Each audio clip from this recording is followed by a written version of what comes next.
Well, hello everybody, and welcome to my show. My name is Jason DaCosta, and this is Consistent Preterism. Hope everybody's having a lovely, freaky Friday. I know I sure am. It's a whopping 12 degrees with a wind chill factor of negative 6,432. So it's quite cold out today.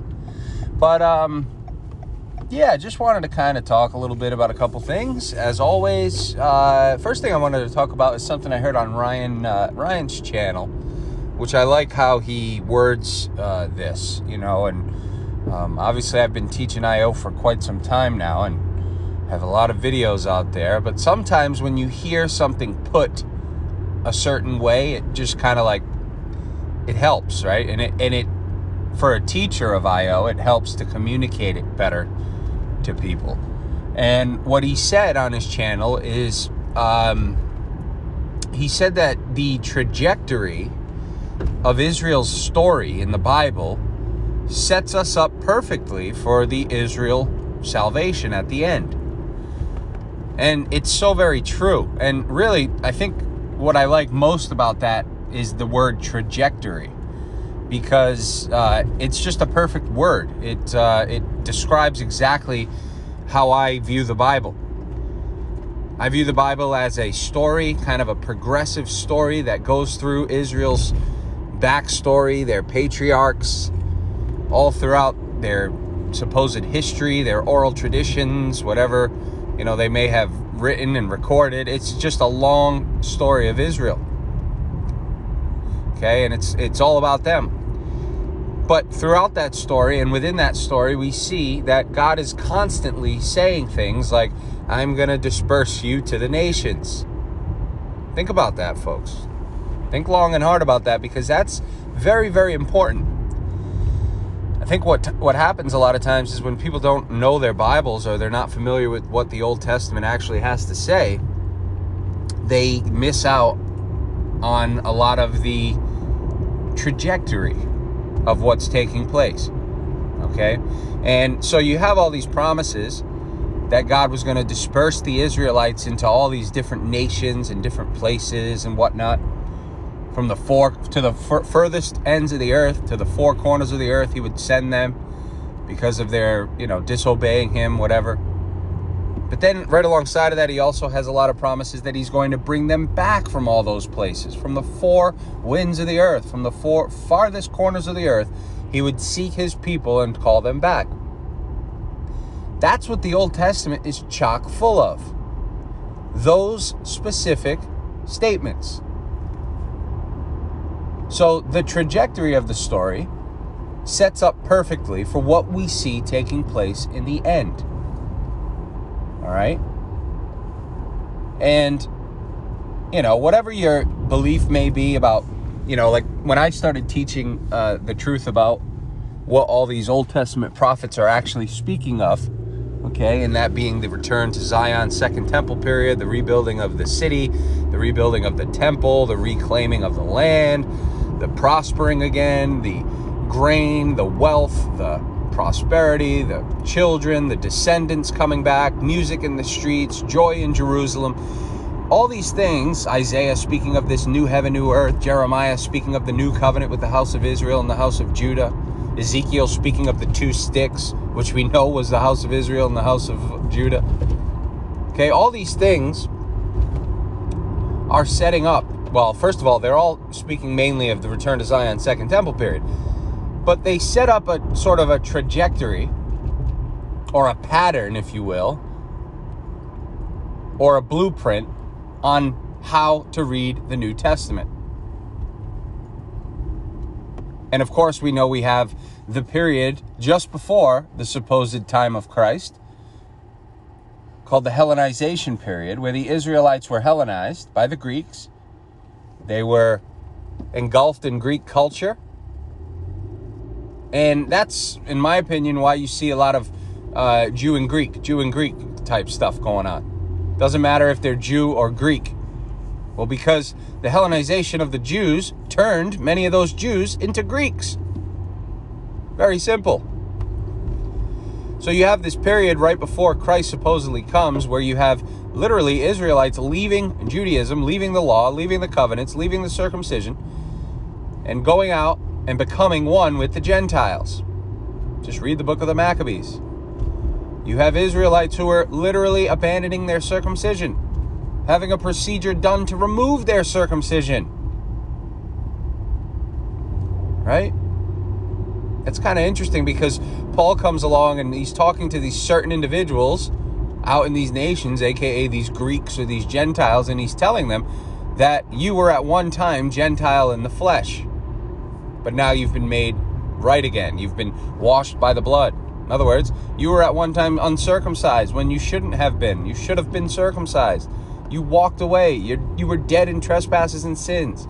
You who were far off, he has brought near by the blood. Paul speaks to the Colossians, telling them that they were dead in the trespass of being uncircumcised. I mean, come on, we know. We have the proper backdrop of the Maccabean period. We know what took place. We know for a fact that there were Israelites who were not circumcised, who were leaving the circumcision behind, who were uncircumcising their Wiener Schnitzels. Ouchie. So, we have the proper backdrop. But this all falls in line with this word trajectory. Okay, because you have a pattern set up in the Bible of God dispersing his people to nations. You have a pattern of God bringing his people back from those nations. And you have all these promises that he was going to do something great for them and save them and heal them and restore them and forgive them and all these different things. But it's always about Israel. So that's why when people try to argue with I.O., I just kind of chuckle because, you know, there's that thing called preponderance of evidence. And the preponderance of evidence is very clear that this is all about Israel. Sure, there's a few passages that may be tricky, but they're only tricky because we're not catching them in the proper context. We're not picking up on the subtle nuances, if you will. We're not present in those days to know exactly all the details that were involved in that particular situation. Right? I mean, and what I mean by that is like, just imagine, right? Just imagine like, I don't know, 500 years ago, all right? Somebody writes a story or details an account of 500 years ago. It's like just call it a 20-page account or a 20-page report of a period of time 500 years ago. Well, yeah, you'll have the 20 pages that detail that time, but do you really honestly think that those 20 pages cover every single detail that you would need to know to understand it completely? No, of course it doesn't. It's only 20 pages. Likewise, the New Testament is what? Only 200, 300 pages? I don't know. I haven't counted it. But point is that we're fitting an awful big amount of time, a period of time, with so many details, supposedly, of so many different people in so many different places, talking to so many different people, right? And doing so many different things and so many different miracles and all these things. And we're fitting them into, 200 pages. So the point is that we don't have the full story. We can't see behind the curtain, so to speak. But I bet you if we did, I bet you we'd understand how those Israelites got to Athens when Paul approached them in Acts 17, or how any Israelite got anywhere in the New Testament, how they were relocated or pushed out to certain areas, how they might have walked away from the covenant and uncircumcised themselves and took up root in Colossae, right? So the point is that there is not enough information to prove I.O. 150 million trillion % without any doubt whatsoever. That would be impossible. But like I told somebody recently, I.O. has far more proof than any other view. It's far more supported than any other view. It's far more dominant in the scriptures than any other view. It embodies the entire Old Testament. And it embodies most of the New Testament from a surface view. And when you really start to dig, you can see that it actually embodies pretty much all of the New Testament as well. So, the trajectory, folks, the trajectory. As you go forth and forward in this story, and you go forth and forward in Israel's historical timeline, the trajectory sets up perfectly for this to be a mission for the sheep, a mission for the lost sheep of the house of Israel. All right. So kudos to Ryan for using that word, Ryan McKittrick. I think David King called me out on for mispronouncing yesterday. I think it's McKittrick. But yeah, he's doing some good work. Let's see. I did want to talk really briefly about 2 Corinthians chapter 3, because there's something to be said there. It's about the glory of the new covenant, and we see Paul writing to the Corinthians. Now, of course, we know who the Corinthians are, right? Because one book earlier, in 1 Corinthians chapter 10, Paul starts off there and says, all of our fathers passed through the sea and were baptized into Moses. All right, that means that Paul is writing to children of Israel. Very clearly. There's no way to, dance and wiggle around that. That's a headlock that can't be broken. Okay? So all the fathers of these ones in Corinth, whom he's writing to, these elect saints, came through the Red Sea and they were baptized into Moses. We know exactly who they were. Those are Israelites. So these are children of Israel that he's writing to. And in 2 Corinthians chapter 3, Paul starts talking about the glory of this new covenant that, mind you, was made for the house of Israel and the house of Judah. Okay? Romans chapter 11 says that the new covenant was made with Jacob. That's Israel.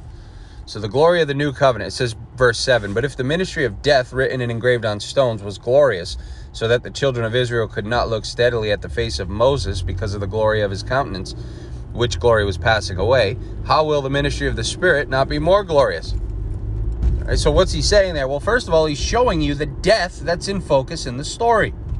This isn't just general death, general physical death that he's speaking of. No. He's talking of the death by way of the law. The law is what brought condemnation and death. The ministry of death, Paul calls it. Okay? This matches everything else that Paul says about what happened back at Adam. He says, I once was alive without the law, but when the commandment came, I died. Sin took an opportunity by the commandment and brought the death. So the idea is that they were alive, whoever they were, before the law, but when the commandment came and they broke the commandment, they died. Because it was a ministry of death. It aroused things in the body. It sort of said, hey, don't do that, or you'll be in trouble. Excuse me, or you'll be in trouble. And so it aroused and it attracted the people to do those things, therefore causing condemnation and death. And so he goes on, and of course we obviously can see very clearly that this is Israel, because he says, so that the children of Israel could not look steadily at the face of Moses, blah, blah, blah. But what I really want to look at here is verse 12 and forward. He goes on, he says, therefore, since we have such hope, he's speaking of the hope of this glorious new covenant, he says, we use great boldness of speech, unlike Moses, who put a veil over his face so that the children of Israel could not look steadily at the end of what was passing away. But their minds were blinded. For until this day, the same veil remains unlifted in the reading of the Old Testament, because the veil is taken away in Christ. But even to this day, when Moses is read, a veil lies on the heart. Nevertheless, when one turns to the Lord, the veil is taken away. So now, who's in context here when he says, when one turns to the Lord, the veil is taken away? It's Israel. Israel's in context. Paul is speaking of Israel. Just read it in its flowing context. It said, unlike Moses, who put a veil over his face so that the children of Israel could not look steadily at the end of what was passing away, but their minds were blinded. Whose minds? Israel's minds. For until this day, the same veil remains unlifted in the reading of the Old Testament, because the veil is taken away in Christ. But even to this day, when Moses is read, a veil lies on their heart. Who's their heart? It's the Israelites' heart. Verse 16, nevertheless, when one turns to the Lord, the veil is taken away. Who is the one? When one of them turns to the Lord, the veil is taken away. That's Israel. All right, so here's what I mean about, like, you can't have both things be true. Paul can't just, like, turn it on and off and just go from speaking of pagans and then Israelites. No, he's speaking of Israel. In all letters, all epistles, he's speaking of Israel. That's why his whole focus is on Israel here in the law. And he says, when one Israelite turns to the Lord, the veil is taken away. Then he goes on, he says, now the Lord is spirit, and where the Spirit of the Lord is, there is liberty or freedom.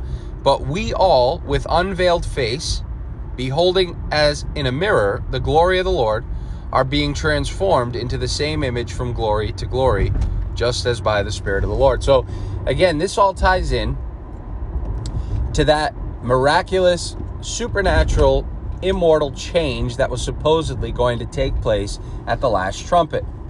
Paul is telling them that they all were being changed, transformed into the same image as Christ. Well, again, that matches what John said, doesn't it? Where he says, we don't know what he is, but when he appears, we will know. We will be like him at his coming, those types of things. They're being transformed into the very image of Christ. They're being transformed into the very same incorruptible, glorious, supernatural, angel-like body. That's what this whole story is about. It's a very, very ideal fairy tale type story where these ones were going to be supernaturally changed like the firstborn of the brethren was, that being Jesus, at his coming. They were going to be transformed into immortal beings, caught up together in the clouds, just like Jesus, by the way. Right? Talk about transformed into the image, the same image as Christ. They were being transformed. They were going to be changed in the twinkling of an eye to an immortal being, caught up into the clouds, where they would forever be with the Lord and would never die anymore. And that's when they would inherit the age to come that the last days speaks of. That's when they would inherit the no more death, no more pain, no more tears, no more marrying or giving in marriage, because they'd be like angels in heaven. Very simple, folks. This is simple stuff. Once you break down the desire and the need to force yourself into the story, you allow it to say just what it says. Plain and simple, what it says. And what it says is that it all ended at the coming of the Lord. It was all about the coming of the Lord for his saints. And when he came, all those who belonged to him were changed to immortal and taken to this place called the New Jerusalem. Anyways, folks, that's all I got for you today. I hope you enjoyed it. If you did, give it a like. Hope you all have a wonderful weekend, and we'll catch you somewhere down the line. Take care, everyone. Bye-bye.